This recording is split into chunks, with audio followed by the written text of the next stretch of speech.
All right, we are live. It literally says you are live. All right, hello everyone, and welcome, welcome, welcome. Today we are talking about an amazing topic, and I'll explain where this topic came from in a second. But we're talking today about how to prioritize to seven figures. And the reason why I love this concept is because you have so many coaches who will talk to you about the importance of the silver bullet lead magnet tactics and lead generation tactics, the importance of sales.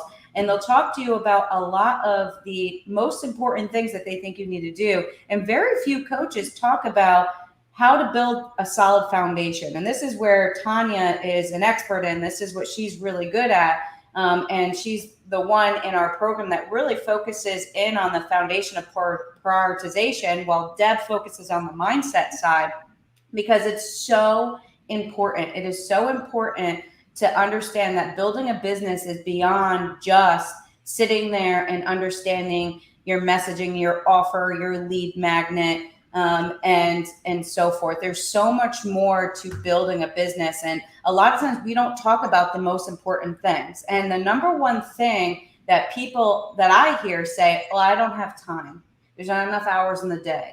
Oh, I have kids. Oh, I have this. I have kids too. Tanya has kids. I don't want to say luckily, but Deb's kids are out of the house now. So she's in a different situation. But Tanya and I don't make excuses, right? And so it's sometimes not about that there's not enough time in the day. It's that you're just not properly prioritizing your time. And we actually talked about this yesterday in Clubhouse.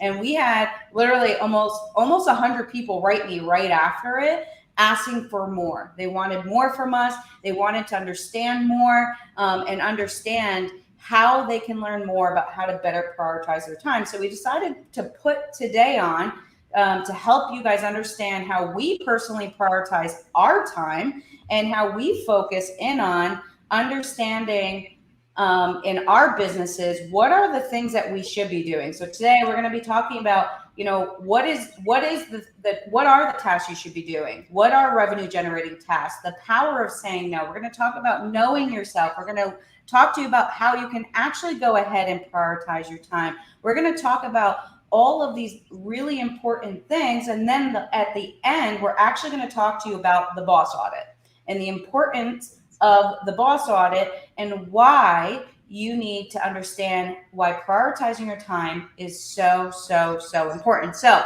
right now, you have people in the studio, you have people listening live. If you want to hop on the studio, there's links that we've sent around, and you are welcome to hop in the studio and listen live to us. If you have a question or want to actually jump in, you're welcome to go ahead and jump up into the screen, and we can actually coach you live in front of everybody. But it is live. I'm just letting you know. Anyway, so let's keep moving along here. So anything you want to add to that before I get into why millionaires are millionaires? Yeah, I mean, this is essentially what will set you apart. I'm talking to you, everyone who's listening, from being good to being great, right? So ultimately, we're talking here about efficiency, right? So obviously, the more efficient we are, the more productive we are, the more money we're going to make, right? Some people find this to be very tedious. Getting organized is a bit scary and unpleasant. They don't even want to look at their productivity. Some people shun the boss audit. But essentially, at the end of the day, this is what's going to bring you that harmony and abundance. And some of the greatest benefits of acquiring this type of a skill set is, prioritizing like a boss, is helping you to identify revenue generating activity, because there's a difference between being busy and being productive. And then being able to identify any roadblock or excuses, as Alexa was mentioning before, and then really increasing your productivity, and obviously keeping your sanity along the way, all while being very successful, right? It is possible. And at the end of the day, increasing your brain focus, right, and putting your energy where it matters most. So this is the name of the game. I love this topic. I know, and I had mentioned that Tanya is the one that really hones in on this topic in our coaching program, and it's such an important program, and it's an important part of the program, and it's why we really focus on it. And so the next thing I want to like jump into and just kind of throw this out to the panelists. And again, people that are in the actual room, and if you want to be in the room, check out the links. I posted the links on Facebook and LinkedIn. So you could probably find the link. If you're watching this, you probably can find the link on where you're watching it right now. If you want to be actually in the studio, this is actually the first time we've done this. We've never actually done a live with having people in the studio, which is kind of cool. But so, let's talk about the fact of why are millionaires millionaires? And the most important thing that I can share with you, and good morning, I see Tracy and Maritza and Nikki and Sienna. I just want to say hello to everybody. So hello, and welcome. Please feel free, by the way, to comment below. And comment and wherever you're watching right now, whether on LinkedIn or Facebook, we do see your comments. So if you have questions, make sure, let us know what your questions are. This is what we're here for. We're here to answer your questions. We're here to help you understand, what you need. All right. So Tanya, Deb, I want to make sure, because you had mentioned I'm frozen. I'm good now? No, you're good. Okay. Yeah, my computer is really slow. I've been slowly closing out apps as we're on this live, because it's really killing my computer memory, I guess. So, but anyway, that's none of your concerns. It's our concerns. But as long as you can all hear me, I want to actually hear. If you can hear me, just drop a comment. I can hear you! ! That will make me know that you guys can see me and you can hear me. And so that will help. All right. So why are millionaires millionaires? I get asked all the time, why can you get so much done? And people are in awe of how many companies that we own and how much stuff we get done. And at the end of the day, how is one person who spends the same amount of time able to go ahead and produce more money than the next person that's spending just as much time? And so it's a question we get quite often. And so I want to talk a little bit about this, because anybody can do it. It takes practice. I didn't learn how to prioritize my time. I didn't learn how to properly, say no. And I can't wait for Deb to talk about the power of saying no, because it's probably one of the most important things. Honestly, until I had no choice, to the point where I ran out of time. Right? I had no more time, and I was stuck at a plateau. And I said to myself one day, okay, I really want to make more money, but how could I make more money if there's only 24 hours in the day? I have to get at least 6 hours of sleep, and I need to at least eat and maybe see my family. How do I make more time? And the thing is if you think about millionaires and billionaires and why they are millionaires and billionaires, it's because they're protective of their time. And that comes in a couple different ways. It comes in protecting the hours of your day. I have so many people, and some of you, who want to meet with me constantly, and I want to meet with every single one of you. But at the same time, I can't. As much as I want to help everybody, I have to protect my own time. 30 minutes is 30 minutes. Every minute is time spent and money spent. So I have to prioritize my time, because I have an entire company who I have to feed their families too, right? So I have to focus and prioritize, my team and myself, so that we can make sure that we're generating revenue. And that's how I like to look at it. I used to feel like it was a little selfish in my 20s. But as I got older and I had a daughter of my own, I said to myself, I'm like, wow, every minute I spend with somebody else that either A, might not be the right fit, or might not be interested in what we're doing, or it might not go anywhere, is a minute that I'm wasting that I'm not spending with my daughter, right? So we have to start to think like that. And yet it is a little bit selfish, but it's really important, because if you want to get to the next level, you have to think like that. The other thing is they leverage their time. I am not afraid to hire, to the point where Deb, my COO, is like, stop hiring, right?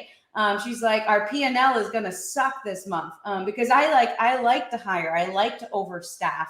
And because that allows me to leverage my time. When something comes in, what happens? I'm able to leverage my time and say, hey, can you do this task? So now it's not me doing it, it's somebody else doing it. And when I look at it, and we're going to talk about this later in the boss audit, but if there's a task that you need to do that you can hire somebody that's less per hour than you, then you need to do it. because if I charge $250 an hour and they charge $50 an hour for every hour they do work for me, I'm making $200 an hour, right? So we're going to go more into that later in the boss audit, but that's called leveraging your time, right? So that's the difference between millionaires and everyone else is they know how to leverage their time. So I'll pause there. Deb, Tanya, anything you want to add to that? Well, I think the word is leverage, right? I mean, I think that's the key is, we said this yesterday on Clubhouse, this is a math problem, straight up math problem. If you want to get to millionaire status, and that we mean like actual millionaire, not like, oh, there's 7 figures on a page. That doesn't mean you're a millionaire. We're talking about the ability to transfer and transform revenue into wealth for you, your team, your company, and everything. So we're talking about truly next level. It is straight up an algorithmic math problem. And if your math is off, you're not going to get there. It's just flat. I don't care how good your idea, your product, or you are, if you're not leveraging the power of time and the power of resources and how they are deployed from a time and a money and a execution standpoint, then you're just not going to get there. You're exactly right. It's straight up leverage. Yeah, and you said another important word too is habit, right? So, forming good habits, it's a routine, right? So we're already in a routine, whether they're good habits or bad habits. So it takes time, right? We are what we repeatedly do. So this is something, it's a muscle, guys. You have to work it, right? And there's a huge difference between being busy and being productive. Alexa mentioned a couple of tasks that she would very easily outsource, right? So we have to know, like, what are we outsourcing? And being busy, being productive, huge difference. So someone who's a millionaire, here's the difference, right? This is their prioritization. They're going to prioritize the most important tasks first, right? And someone who is busy, every task that they have is just so important, right? They have the power of saying no. Deb's going to talk about that more. Someone who is a millionaire or super productive, they create blank space for a fresh brain, and mind. They reserve their energy for what really matters, right? They batch out busy tasks together. They plan before their execution. So, there's certain traits to keep in mind when you start forming your new habits. And then when it comes to your task list, I like to call this the four Ds. You got to understand when you're looking at a task list, and we'll get more into this later, but is this something that you're going to do and you're going to complete the task? Are you going to defer it and complete it later? It's not important right now. Or are you going to delegate it, like Alexa mentioned, and assign it to someone else, right? Or are you going to delete it, just completely remove it from your list? Is it not, important? So those are just a couple things that come to mind. Yeah, and let's jump into so you mentioned a couple things, and I put a question up on the screen. Again, if you guys have questions, I'll put them on the screen. So make sure to ask, whether you're in the private chat, whether you're in the watching us live, we could put the questions up. But one of the things that I think is most important is to understand that you have to you said prioritize, but it's like prioritize what, right? And it's revenue generating tasks, which you hinted to. So let's talk about that, because I get a lot of questions. What is revenue generating tasks? And it's one of the most important things that you could be doing. And it's tasks that make you revenue. And people always say, like, well, what's considered revenue generating? And to me, it's lead gen and sales. You can argue that parts of marketing is also obviously lead gen. And in the beginning, I would say 0 to 6 is the hardest to scale. At this point, we've scaled over 400 businesses over 6 figures.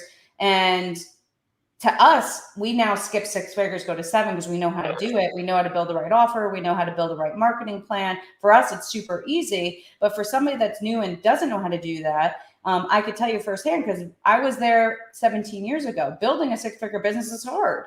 You're not an expert in marketing. You're the accountant, you're the lawyer, you're the bookkeeper, you're the salesperson, you're the fulfillment, you're doing everything. And it's actually harder to scale to 6 figures than it is to scale to 7. Once you get to 6 figures, it's so much easier to scale to 7, because all it is double downing processes and people. Like, that's all it is. And so 0 to 6 revenue generating task is the most important thing you can actually do, because at the end of the day, if you're wasting time and spending time doing things that are not producing you money, then guess what's going to happen? You're not going to make money. And so there's a couple things that we've seen in the students that we have coached. One, we've seen people that waste time doing things like scrolling on Instagram, creating, spending a ton of time creating content. Stop making your content perfect. Like, look at my content. I literally just hold the camera to my face, speak, and use the app called Captions and just put captions on it. That's literally all I do. Now I have a team that writes some of my like LinkedIn articles and stuff, but it's still based off what I do and what I say, right? So it's not like they're just making it up. So I still produce content, but I spend maybe 5 minutes a day producing content. That's it. And when we're doing lives and we're doing YouTube videos and those types of things, my team takes those and then repurposes that for me and then makes that into, that one post into 25 posts. So again, we're maximizing the content, we're maximizing the value. So it's only taking 5 minutes of my time every single day. My one TikTok that I make, they make that into 3 or 4 posts on Instagram, Facebook, and LinkedIn. Right. So again, we're maximizing the value and saying it in different ways, whether it's a carousel or a single post or a quote or a reel, whatever it is. My team is taking that one piece of content and breaking it up in a lot of different ways so that we can maximize the time. That's called, it is revenue generating for that 5 minutes. But once you get to the point where you're spending 6 hours a day scrolling on Instagram and making content, it now becomes less revenue generating, right? So that's how you have to look at it. Is the time I'm spending right now going to produce me money, period, right? So that's the most important thing that you have to think about when you look at your calendar. And this is a good practice for all of you that you should be doing. Look at your calendar and look at every single invite on your calendar and start to highlight them red and green.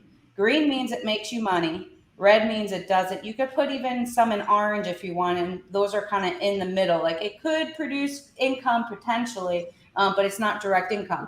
Sales calls, time spent doing lead gen and engagement, but not like engaging on people's posts. I'm talking real connections with people, networking, going live, things like this. This is revenue generating. Every time we go live, we walk away with a minimum of at least one sale. And that could mean $15,000. Well, $15,000 for 45 minutes is pretty good, right? And that's a minimum, right? So for us, every time we go live and we share this with you guys, we're walking away with sales. And we should. We're good at what we do. But the point is, I knew you would laugh, Deb. The point, though, is, you have to get really good at understanding the importance of making sure that you're prioritizing your time to make money. And as a CEO, that's what you should do. And guess what? When you're at 7 figures, it's the same thing. The difference is you have more stuff to do, but now you're creating processes and people to streamline things and have other people to leverage your time, right? So I'll stop there. Yeah, I was going to say, all of that is so true, but I really do think that for a lot of people, and this is why we work with folks who are where they are really kind of hypnotized, mesmerized, and confused by content, how to use it to leverage it into sales. And it can be a time suck if they don't know what they're doing. They don't know if they're even, creating the right content, creating the right messaging, creating it, in the right spaces, putting it where their people are going to be, or does it even convert, so that I always think of this as sort of like the mixing board that a music producer uses. You've got to kind of know, based on who your ideal clients are, exactly how to make the most of it. Because you can spend a lot of time, energy, and resources in and be completely off the mark. And so revenue generating tasks are important as long as you have your strategy right. And I know this is a topic Tanya loves too, is making sure that you're aiming all of your resources in the right direction so that when you execute the plan, you're talking to the right crowd. If you're not, then it's just falling on deaf ears. It's not going to turn into money. It's got to be super laser targeted. This is where the boss audit comes in. It's an amazing tool. And this is where having, a consultant or a coach comes in too for that guidance. But I'm going to throw this quote out there because it's one of our favorite quotes. And I said it in Clubhouse. A lot of people were asking, so I'll make sure I put it in the chat. But the secret here is to remember that you can't manage what you don't measure, right? So if we're not managing the things we want to fit into our schedule, then we're never going to get it done, right? And you can't measure what you don't define. So if we don't have measurements or systems or prioritization systems in place of important tasks, then how are we going to gauge our productivity, right? How are we going to define that? And then you can't define what you don't understand, right? So it's important to have a very good understanding of what your needs are, what your speed bumps are, right? We call it knowing thyself. And, speaking about what it is that you need to do in the different little small shifts that you need to make in your habits, to making prioritization better and getting to your millions. Yeah, so let's move on to, like, to your point, Tanya, is like, that sounds like a lot to do, and it is, right? So let's talk about the power of saying no, which is really, really hard. I kind of hinted at this earlier. I get a lot of flack from people and a lot of attitude from people who want to meet with me. They don't want to meet with Tanya, who's my business partner. They want to meet with me. And I politely say, hey, look, like, I would love to meet with you, but that's not my role. My role isn't to do sales. My role isn't to do business development. I have somebody who's a business partner to do that for me. And you know what? For every 20 people I piss off one, that person then is not right, because then they're not respecting my time as somebody who's running 17 different companies that, range from a couple million to plus to, they're just not the right fit for us, right? So at the end of the day, I'm not going to waste my time on somebody that doesn't respect my time, and understand that we have a company. This isn't a one-woman show. We have a full team of over 40 full-time staff, and I can't be everything to everyone, and I can't be everywhere. And sometimes saying no is really hard. I know sometimes it's hard for me. Like Debbie says no for me. So I'll let you talk about this, because you say no for me. So yeah, there's a couple things that are really fun, saying no for other people and spending other people's money, right? So like, it's all good, but it's true. Listen, I think that we miss the signposts as we're heading toward our new goal.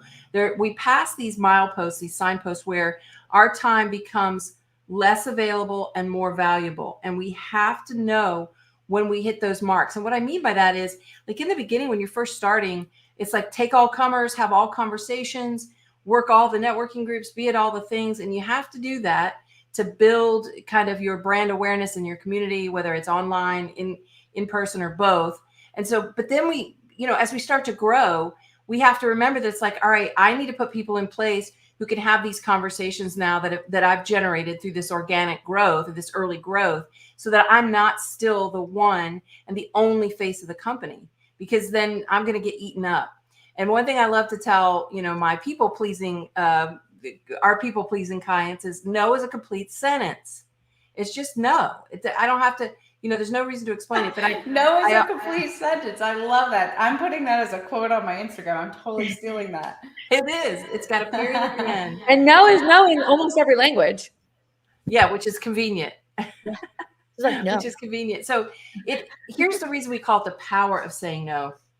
I think it was Warren Buffett that said, the difference between successful people and extremely successful people is extremely successful people say no to almost everything, because they're at that point now where they're very clear on what makes sense for what they're creating and what doesn't make sense for what they're creating. And they will absolutely not say yes to something that doesn't make sense. And part of that is also their commitment to their personal life too, right? Like you were talking about earlier, Alexa, you have to guard your time like your life depends on it, because your life is based in time. So you have to be super careful with that. And this is still a math problem. They call it spending time for a reason. You have a finite amount of it. You have a limited amount of it. And where you put it will generate whatever comes back. If you invest in your relationships, they grow. If you invest in your business, it grows. If you invest in other people, they grow. So you've got to know exactly where you're spending your time. And if you're not saying no where you need to, then you are discounting where your value is, and you're investing where there is no return. And nobody would give their money. It's kind of funny. If I said to you, I'm going to, here's $1 million. And if you invest it here, you're going to grow it to 10 million. If you invest it here, it's not an investment, it's a spend. You're going to lose it and you're not going to get it back. Who would put their money over here where they're not going to get it back? They're just not going to do that. No one's ever going to do that, but they'll do it with their time. That's what kills me. It's like people will do it with their time. They will put their time into things that aren't going to pay off. And I do think that the reason that it happens is what we were talking about earlier. It's hard for people to know how to prioritize. They don't necessarily know what's going to generate the return that they want. So this is where advisors and coaches come in that have gone before, that can tell you, like, this is not a good, it's not a good investment of your time. You know, like as a fractional COO, before, you know, I became part of the consulting team here, I had to be very careful what clients that I worked with, because it's intense, deep work. You're getting into the business and you're helping to actually manage and run the business. You're setting up all the infrastructure. I can't do that with 100 clients. So I know where I need to be spending my time. And the other thing I'll say about the power of no, the power of no is how you develop laser focus. And if you think about a laser itself, it's concentrated, amplified light that, if you watch Star Wars, can cut things in half and can destroy metal and do all those things. It is an extremely powerful tool. That is the same thing with the focus of your time and your energy. Where you put your focus is where things are going to grow. If you don't know how to say no and you're not comfortable with it, you will hit a ceiling. End of story. No question about it. You got to get good at no, and practice say, by the way, it's not easy to do. And I'm going to challenge Alexa with this. Practice saying no and nothing after. That's it. It's actually funny, Deb. You know, JT claims no and being stubborn is why I'm not at 50 million yet. So it is hard. You know, it's easier to say than done. A lot of you keep asking what the quote is, so I'm just popping the quote up here. You can't manage what you don't measure. You can't measure what you don't define. You can't define what you don't understand. So just putting that up on the screen for all of you, because a couple of you are asking. So I wanted to talk about, Stan, I'm going to call you out for a second. I posted, we have a private chat for everybody that's on the actual StreamYard. Again, if you want to hop on and ask questions, feel free to hop on. So I posted, and I'm going to show up on the screen, something that she said. And so she said, I love this topic, that she's been focusing on this, that she should focus on the things that she's good at. And my only pushback on this, and this is one of the things, it depends what you're good at. Because one of the biggest mistakes, and I know you, so I know you're good at sales, so this isn't a problem for you. It's really for everyone else, because I think it's a good lesson. There are certain skills as an entrepreneur and as a CEO you have to have.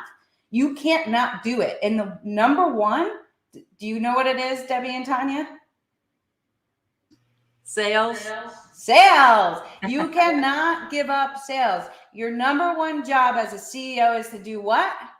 Sell, right? So you have to be good at that. If you're not good at it, you have to get good at it. You have to hire a sales coach, join a coaching business or a program that has a very intensive sales piece of it. If you're not good at sales, you have to get good at it, because no matter what level you're at, you have to sell. Even if you hire a sales team, you have to sell. You're selling at the beginning, getting people engaged on social media. You're selling on a sales call. You're selling during fulfillment. The whole process, we had a call with RIT yesterday. I'm going to call this out because it was like such a great call. And at the end of the call, the director of marketing literally said to us, and I might be paraphrasing, so correct me if I'm wrong, Debbie and Tanya, she literally said, I feel so energized every single time we get off the phone. And that is what you want to hear. You are selling at all times during the process, not just in the beginning, not just in the middle, not just at the end. You're selling at all times. So whether you're running a $50,000 business or a $50 million business, you have to sell at all stages. Whether you're selling board members, you're selling investors, selling consumers, you have to sell. So I just wanted to call that out. I know that's not your issue. So, but I thought it was such a good post to put up here, because not everybody is good at sales. So that's the number one. And I could probably argue a few others, like writing. I think everybody needs to be a decent writer. Communication. Yeah. I would say those are the three at the top of my head. And people might say like writing, but I could just hire somebody, but nobody can write out of your brain, Yeah, I would say communication, and you could split communication up into a couple different things, People from too, internal communication and people communication to presenting too, right? Yeah, But it's it because really, that depends. But you're right. It's internal and external. If you can't convince your team, of the vision, if you can't enroll others in the vision of what you're out to create, you're never going to get where you're trying to go. So, and that is sales in the end. That's ultimately, people think sales is convincing people to hand over their money. And it's like, that is like that's just the end of the transaction. It's so much more than that. To me, oh my God, it's so much more than that. Right. And then, and people need permission to do business with you. And that's why content and these kinds of things are important, because you build that know, like, and trust factor. Like, who am I doing business with? I need to know who this person is. So it is all part of the process. But Tanya's approach with the boss audit, our approach with the boss audit is so critical. And I remember when I first did it, I was very resistant and stuff. I didn't want to do it because I knew I was sloppy with my time. And I knew I had to get better with that. And well, let's dig into the boss audit. And there's a couple students I want to call out that. So the boss audit, and we'll have Tanya kind of go through what it is and why it's important. So this is actually something we offer in our course, and we actually decided yesterday on the spur of the moment on Clubhouse to offer this publicly, which I know I kind of just blurted out at Tanya and Deb were like, oh my God, I can't believe you just offered this like gem that has 2 to 10x our client's business for free. But sometimes I just do things I'm not supposed to. And then get yelled at later, right? So, the most important thing is with the boss audit is it really works if you do it. And if you actually sit down and be honest and truthful with yourself. So I'm going to give a couple examples. One will probably be you, Deb, but we'll see how much time we have. But one was a student who was so stubborn. She was with us for 4 or 5 months, wouldn't change her offer. We kept saying to her, like, you can't charge $250. Deb says this all the time. It's simple math. If you want to get to 100,000, do the math. It's going to be impossible to get to 6 figures with 750 Instagram followers, no access right now to another audience, and no connections if you're charging $250. So you have to retool your offer to provide more value so that you can charge more. Because is it easier to get 10 people at 10,000, or is it easier to get 100 people at 1,000, right? Or is it easier to get 1,000 people at $100, right? So you have to do that math. It really is simple math. And you have to determine what's easier. I think it's easier to charge more and to have less clients, because guess what happens? You get to spend more time with them. You get to provide way more service for them. You get to knock it out of the park. And that's our philosophy, right? And so, unless you have a big audience, low ticket, it's going to be very, very difficult. So I kind of went on a tangent there, but that was important for her story. So she was struggling to circle around 30, 40,000. And so we finally did the boss audit. We're like, what? Like, she kept saying, I don't have enough time. I don't have enough time. I don't have enough time in the day. I'm like, well, what the hell do you do during the day? And so she does the boss audit. And from 11 to 2, every single day, I kid you not, she was doing Instagram outreach or engagement. And I'm like, you're spending 4 hours a day, or that might be 3 hours a day. Either way, it's bad. Doing Instagram engagement. You could literally hire somebody from the Philippines for $500 a month to do that for you. Like, what are you doing? You need to be spending that time doing other things. And she was like, well, it's my brand. I don't think somebody can speak for me, blah, blah, blah. And I'm like, dude, this is why you're making no money. Like, because you're sitting there spinning your wheels, scrolling on Instagram for 3 to 4 hours. So long story short, we ended up reprioritizing her entire schedule, hiring her somebody to take over her Instagram. And now she's well over $250,000, right? And she could be further, but she doesn't want to be right now. So that's one example. And I think the other is you, Deb, and Elizabeth is another really great example of this. And even Tracy, hey, Tracy, Tracy's a great example too of this, where we helped her reprioritize her time. And Tracy, can I write in the chat if I could bring you up? Because I would love to talk about this. We actually increased her overall company revenue. I forgot what it was. It was like 40, 60% or something like that. And we reduced her time by 20% because we helped her prioritize what the heck she's doing every day. And so you could see not only can you increase your revenue with this, but it actually reduces your time spent on your business. So I'm hijacking this. I'm going to bring Tracy up and Yay, have a Tracy. 3-minute conversation with Tracy, one of our amazing clients, to talk about it from her perspective and the boss audit and how it changed her. What's up, Trace? Good morning. How are you guys? We are good. It's good to see you, lady. Hi. Good to see you too. Sorry, it's early here on the West Coast, so forgive me. I just woke up. I know. I'm so impressed with you for being on the call. Absolutely. Yeah, what can I answer for you?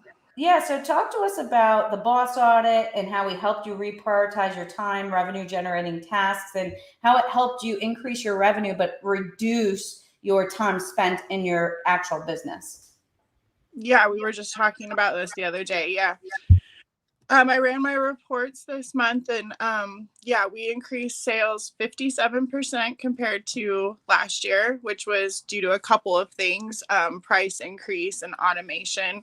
And that was really what we did with the boss audit too, is we went through what I was spending my time on and what was bringing in money and what could be delegated out. And we put in automated processes and stuff and built that all out. And it's saved me over 20% of my time. So I was able to invest that back into growing a new aspect of the brand without sacrificing my home priorities and things like that. So it was a huge shift for me. And I think that's a really important piece, right? Is like, I mean, one, you're a fantastic client. You actually listen and you implement what we say. So that's the first thing. It's not everybody you can.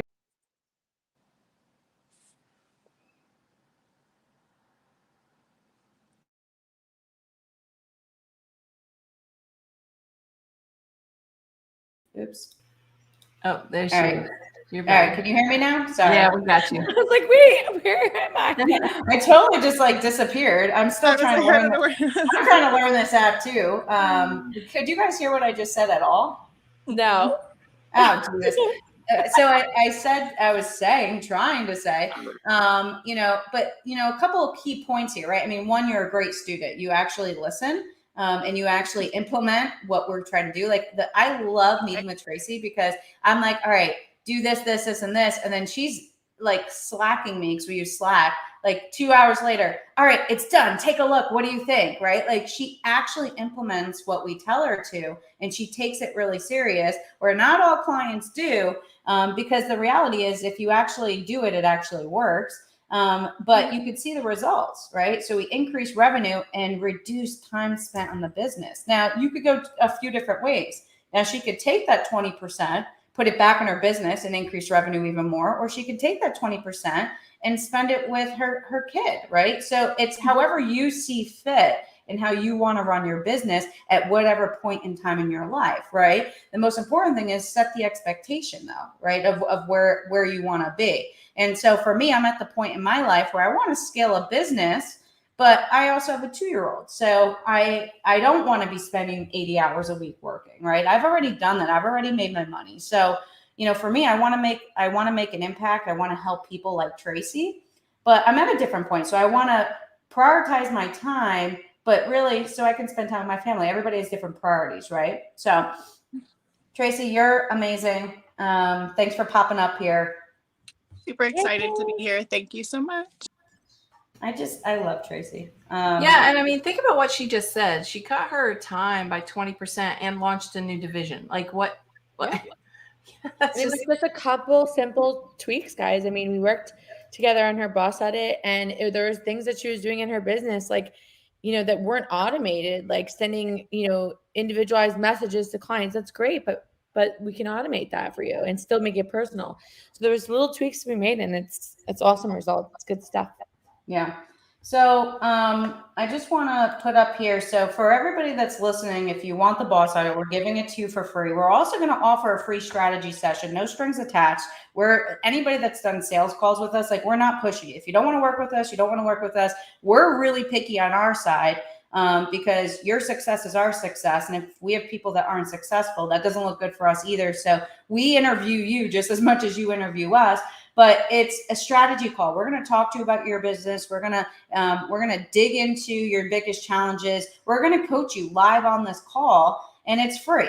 So if you're interested in doing that, make sure to DM me a coaching call or strategy session, whatever one. We'll get you on the call with our team. It's free, guys. We're going to really dig in. I could tell you funny story. I did a strategy session once with this guy. And on the call, I gave him one piece of advice. He ended up tripling his revenue from it, swear to God, in that one advice. And within 48 hours, he said, holy crap, I've already made double what your program costs just in the 48 hours. I'm not only going to join, but if this continues, it's going to skyrocket. Long story short, he joined. He ended up tripling his revenue in the 6-month program.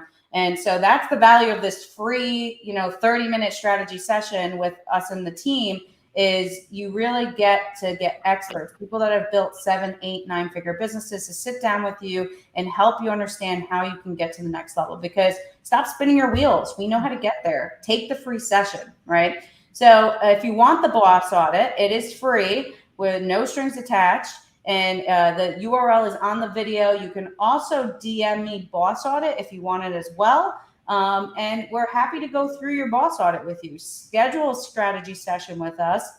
We'll sit down with you. We'll go through it. We'll help you understand how you can get to the next level, whether you want to get to 6 figures, 7 figures, 8 figures. We've built businesses all the way up to 9 figures. So we know how to build businesses from beginning all the way to the top. Now we have 2 companies. We're chasing $1 billion in 2 companies right now. So that's the level we're building business at, just to give you an example. So Tanya, do you want to dig a little bit more into the boss audit in the last 5 minutes? Sure. So the boss audit, I'm sure many of you have heard of the 80-20 principle goals, right? So essentially it's finding inefficiencies and eliminating them, right? So finding the strengths and multiplying them, right? So the reality is that 80% of your revenue is made with just 20% of your activities, right? 80% of your revenue is made with just 20% of your activities. So a lot of you out there, once you dive into this boss audit, are going to realize that there's so many things that you're doing that are not, revenue generating activity, right? So we have to remember that also, any type of relationships you have bring value to our success, right?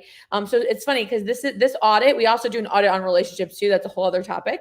But just take notice on, in your boss audit, what are the things that are low yielding and what are the things that are high yielding?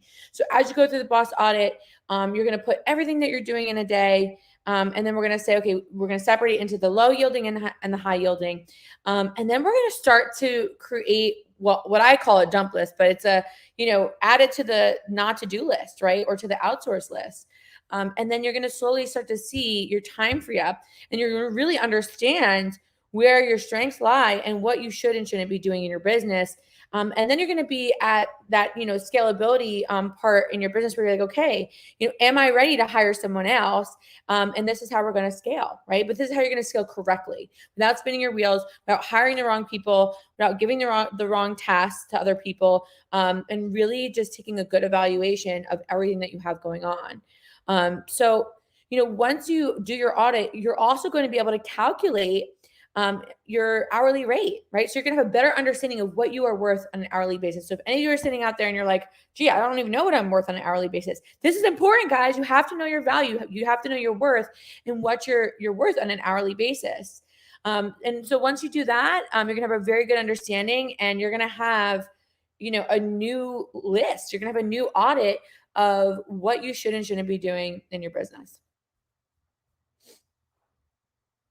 It's funny because so many people think that to scale to the next level, they need the next lead gen or marketing or sales tactic. And I mean, honestly, this one tactic has helped us scale so many of our clients' businesses, including our own, So All right. So for everybody listening, if you want the boss audit, go ahead. The link is here. Deb and Tanya will also post it in the chats and the comments where we're streaming live right now. And I just can't because my computer's like frozen.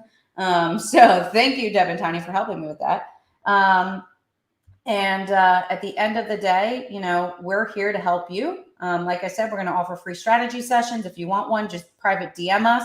And we're happy to do that. Any last words, my friends? No, just prioritize like a boss. Yeah, you got to. There's no other way. Prioritize like a boss. Prioritize. All right. Well, thank you, everybody. And we will chat soon. Bye.